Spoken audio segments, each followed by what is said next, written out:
was a nice Indian pale ale. Thanks for that. That little toffee. You're welcome. Did you buy it for me? Was that legit? I bought 4 of them. I bought 4 for me. I drank 3, and there's one there which I thought you'd like. Oh man, appreciate it, man.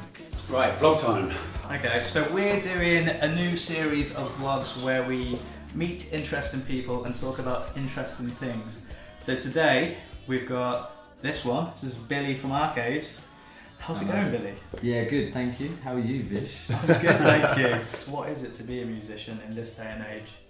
A struggle. That's a big question right there. Big. Get the heavy hitters on the straight up. A struggle. No, I think you have to be adaptive. I think you have to be like resourceful, or not expect anything quickly. Okay, and is that how it's been? Yeah, man, it's been ages. For how long? I mean, like, it was a bit I've been of doing it context. since I was 12. So Okay. I'm 28 now. Okay. I've been. I started a band called Red Track when I was 12.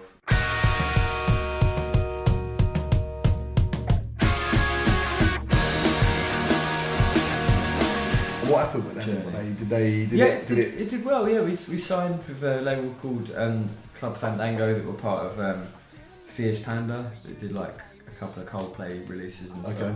And then we did like Reading and Leeds. That was kind of a highlight. We toured Europe quite a bit. You won the Hollyoaks competition? Yeah, won the Hollyoaks competition. Nice. That is an accolade. Man. Another career highlight. Yeah, I put that on my tombstone. Did you ever think when you were with Red Track that you thought we are on the cusp, we're going to make it here, right? Did you ever think that was? I think there was points where it was going really well and we were doing it a lot, and a lot of people like believed in it and got really excited about it. Probably the biggest struggle, I think, keeping people that you're involved with excited about stuff and staying relevant. And because I think people's appetite for stuff is so, it's kind of like in a restaurant where you get like the 50 bits of food.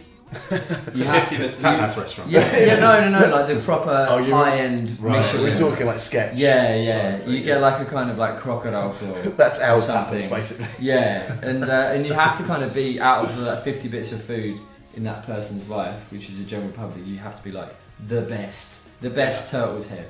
Like the best, brilliant bit of food that they remember. Do you remember when we ate that dove's heart? Yeah. You're that bit of food. Red Track stopped. Yeah.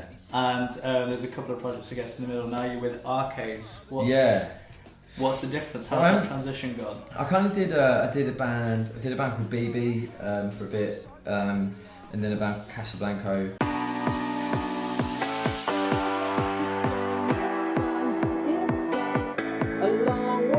And then kind of like stopped writing with the guy I was writing with and just went on a bit of a rare one, like moved into a tiny flat in Tooting. Yeah. And just did lots of hedonistic shit and just, went to like a really bad place. But I think I kind of needed that, because then actually I started thinking about what I wanted to write. I want to ask a question around like Red Track, started when you were 12 to where you are right now. Yeah. The music industry's changed, right? There's so much, like social's a big part of it now. Yeah. And all of that. Is it harder now more than ever to like kind of make it with like Spotify, digital, merchandise, touring? Are you finding it harder right now? I think it's changed in terms of like how much access to music you now have. Right. I was talking to someone about it yesterday. You get almost shown what you like now. The algorithm suggests things to you. And you start I find it baffling. Yeah, it is. Yeah, definitely. And they know, exactly. Oh, you like this. You like the Shins. Oh, you like this guy, or whatever. This kind of thing. When we were at that party and I was playing with like Elliott Smith for like the first time ever, because I discovered him through someone else who was like, listen to this guy, and I was like, this is incredible. And you get really excited about playing people songs, and you do still have that. You can make Spotify playlists and stuff like that. But I think on a whole, you're kind of definitely guided as to what you kind of like in every aspect, clothing, Absolutely. whatever. I heard Noel Gallagher say once that if the difference between when he was doing it and now is if you have the greatest song in the world going, if you have Wonderwall or whatever it might be, someone's going to find it. There can't be the greatest band in the world playing in a pub somewhere tonight that nobody's heard of with the internet. If you're writing the best songs in the world, you're going to make it at the end.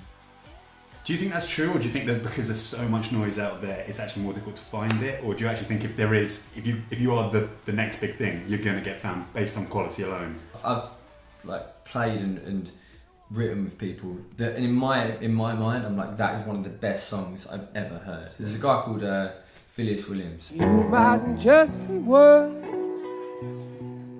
Come and take this ill soul, rip it out of my heart. From dead and gone, gone, gone. And he's got some of the best songs like that in my opinion I've ever heard. I'm like, they're so well written, you know, incredible subject matter. But you know, like then you get people like was that Rebecca Black or something like that, which was a novelty song. Yeah, no, it was a novelty song essentially, and it was a joke. The whole thing was a joke. But she got millions of pounds for it, you know, and millions of views. And I think it's just, I think you need the whole vehicle with your song. That certainly helps with having amazing songs. I think having a lot of content. The people that I've seen do really well have written hundreds of songs, not just one album, and dig them back up in years to come. And that's the thing. I think also you need to not be, in terms of songwriting, you need to not be too proud to revisit something old. Yeah, you know, because there could be always fads and trends come back, right? Yeah, and fads and trends, but also, you know, kind of melody lines and stuff like that. If you can't stop thinking about it, then it's clearly good. Put it in a new song. Sometimes people go, oh no, they just consign that to that project or that period in their life, and they're like, never going to use that again. I just think, no, get it off your hard drive, put it out there. Someone might love it. You know, that might be. That's good advice. I would never think that. I would never think that, because it's not. That's like me in my line of work, or these guys almost digging up something that we did 5 years ago and going, right, this is going to be relevant now. And that concept is kind of lost on people that have different professions. You know what's funny? I think that's something actually quite unique to music, because despite the fact that technology changes with music, it changes so fast in other industries that so much becomes redundant. Good music is never redundant. That's it, man. That's it. That's the thing, you know. Timeless. Is there anything you've done in your time, you know, various bands and stuff, where you've been like, I shouldn't have done that? A wrong turn? What? Oh man.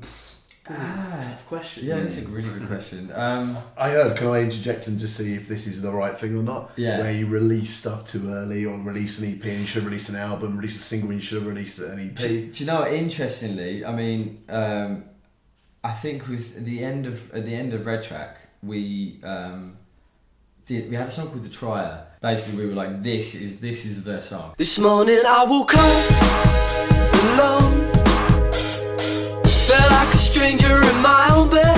And then we had a kind of duff radio plugger who we knew kind of didn't get it in front of the right people that had previously backed it. So we did like a remix of it and then put it out again.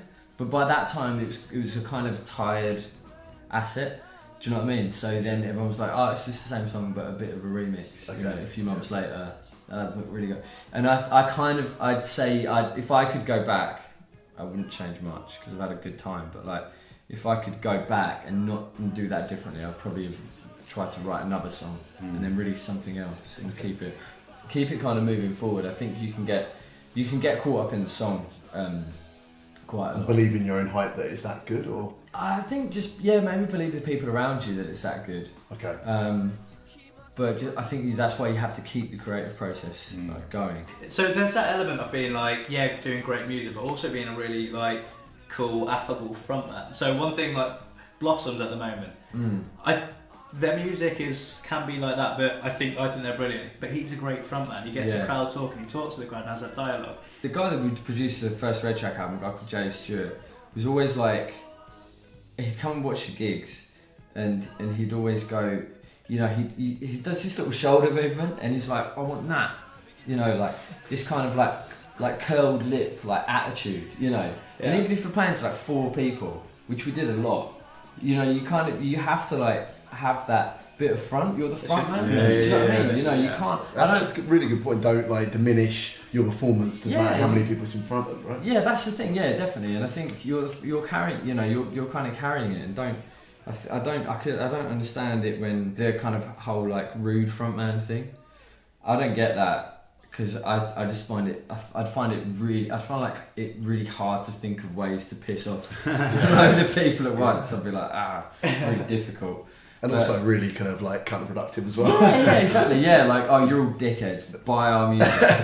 See a lot of merch stands. Yeah, I don't know. Well, thank you very much for joining us. Yeah, That's thanks much very much. appreciated. First guest on the sofa. Oh, thanks a lot, guys. Go and listen to Arcaves if you get a chance. Yeah, Arcaves. They're good. See you later.